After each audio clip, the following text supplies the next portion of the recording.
అందుకు జేబుల్ నేను అది మహమ్మద్ శ్రీకృష్ణ నేషనల్ ప్రెసిడెంట్ మలమా అన్నాడు. మా గురువు గారు పిల్లవారి 75వ జయంతి వేడుకలు వల్ల చాలా ఘనంగా నిర్వహించడం జరిగింది హైదరాబాద్ ప్రెస్ క్లబ్ లో. చాలా హ్యాపీగా ఫీల్ అయినా నేను.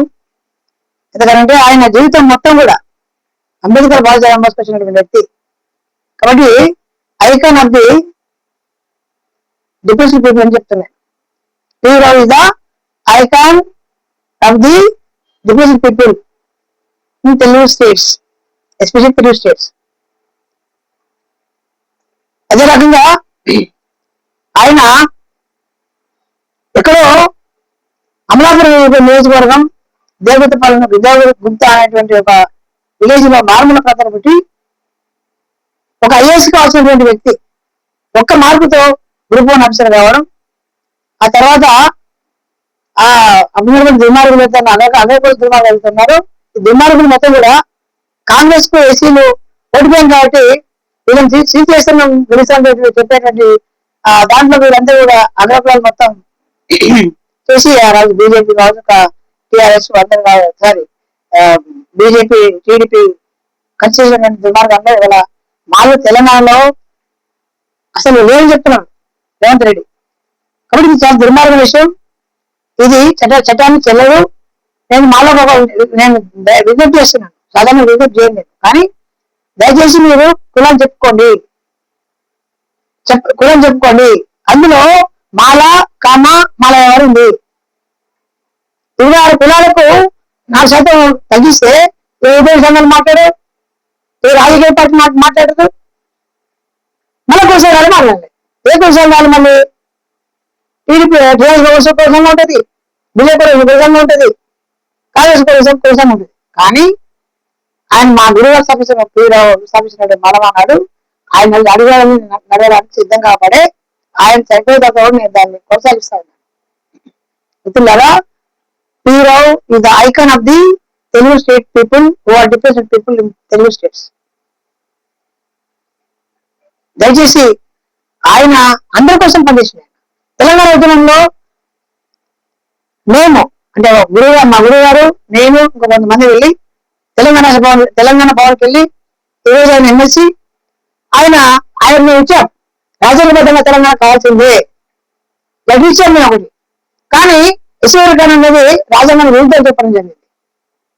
ఆయనతో పాటు టీఎస్ఏ పాటుగా అప్పుడు టీఆర్ఎస్ ఉన్నది, బీజేపీ లేదు, టీడీపీ లేదు. కానీ ఎంఎం పార్టీకి ఇచ్చినాము, సిపిఎం సిపిఐ పార్టీకి వచ్చినాము. అదే తరహాలో నేను కూడా అదే రకం మేము కూడా అంటే ఆయన ఇచ్చిన మరొకరు నచ్చారు. మీ అందరూ కూడా అదే రకమైనటువంటి పనులు చేస్తారు. కానీ నిజాన్ని సమాజం నమ్మదు, అబద్ధాన్ని నమ్ముతుంది. అందుకే నా గురువు అనేవాళ్ళు నిజాన్ని నిద్రించే తప్ప అబద్ధము ఊరు మొత్తం చుట్టేసి ఏం చెప్పేవాడు. కాబట్టి నిజాన్ని గ్రహించదు దయచేసి. ఇప్పటికైనా మాలకు కొంచెం జ్ఞానం ఉంటుంది. కానీ ఒకరి మీద ఒక ఈగో ఉంటుంది.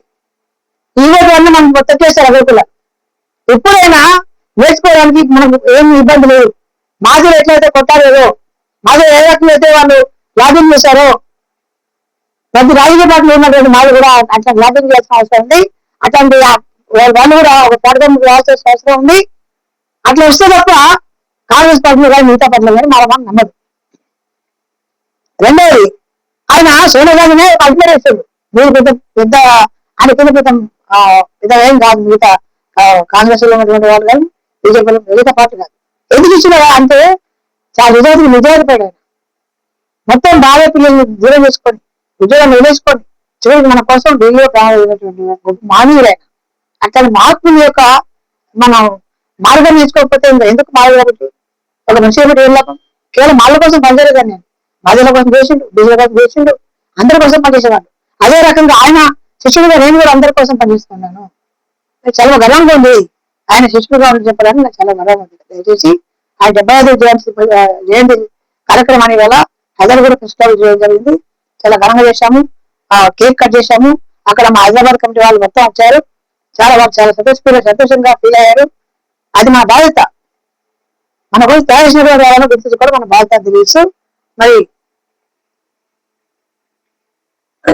ఇట్లాంటివి మనలో మనకి ఏదన్నా చిన్న అంశాల్లో వివాదాలున్నా అది పక్కన పెట్టేసి దయచేసి జాతి కోసం, జాతి ఐక్యత కోసం ఎస్సీలు ఎస్టీలు కలిసి, ఎస్టీలు బీసీలు కలిస్తే అధికారం చెప్పి ఆ రోజు చెప్పినాయి 2001 నుంచి 2005 వరకు ఆ చంద్రుడు అదే పనిచేసిండు. కానీ ఎవరు వెళ్ళలేదు, అటు మధుకృష్ణ లేదు, ఆర్కృష్ణ లేదు. ఇవాళ ఏం చేసిండ్రు? బీసీని విజయాధ్యక్షుడు ఆర్కృష్ణ, మాజీ విజయాధ్యక్షుడు రామకృష్ణ. వీళ్ళు చంపిన తర్వాత అవన్నీ ఎవరు వాడికి నాయకుడు అయిపోయాడు. దాంట్లో ఏది తెలియదు తెలియదు. నేను అన్నమాట నేను వాళ్ళు విమర్శిస్తాను. కానీ దయచేసి మీకు దండం పెడుతుందా, ఇట్లాంటి పనికిరాని పనులు చేయకండి. డబ్బు సంపాదించాలంటే ఆయన ఐఏఎస్ ఆఫీసర్ అప్పుడే, అంటే ఒక ర్యాంక్ తక్కువ. అట్లాంటి వ్యక్తి మన కోసం తలవేసినప్పుడు ఆయన పేరు పెట్టుకొని మనం దొంగతనం చేస్తే, లేదా రాజకీయ డబ్బులు తీసుకుంటే ఆయన ఆశయం నిలబడుతుందా? చెప్పండి. ఇది నా బాధ. సంపాదించుకోండి, అడగలు ఎట్లా అక్కడ ప్రభుత్వం ఆక్రమించుకోండి, ఇంకో నిజం పెట్టుకోండి. కానీ ఆయన పేరు చెప్పుకొని మీరు ఆ రాజకీయ దగ్గర అడుకోవడం ఏంటి నాకు అర్థం కాలేదు. అడుకోవడం అంటే ఉదయం చెప్పింది అంబేద్కర్ ఉదయం చెప్పింది. పేరు కూడా ఎక్కడ కూడా ఆయన ఎవరో కొంతమంది ఎంప్లాయీస్ ఇస్తే దాని మీద కొద్దిగా చేసేవాడు తప్ప ఎక్కడ అనుకోలేదు. ఆయన ఒకటి అంత గొప్ప మానవుడు కాబట్టి ఆయనకి ఈరోజు మనస్ఫూర్తిగా నివాళులర్పించడం. ఇప్పుడు ఇంటికి వచ్చి మళ్ళీ మీ ముందు మాట్లాడుతున్నా. జై భీమ్, జవహర్ పీరావ్, జై భారతరాజ్యం, జై ఇండియా.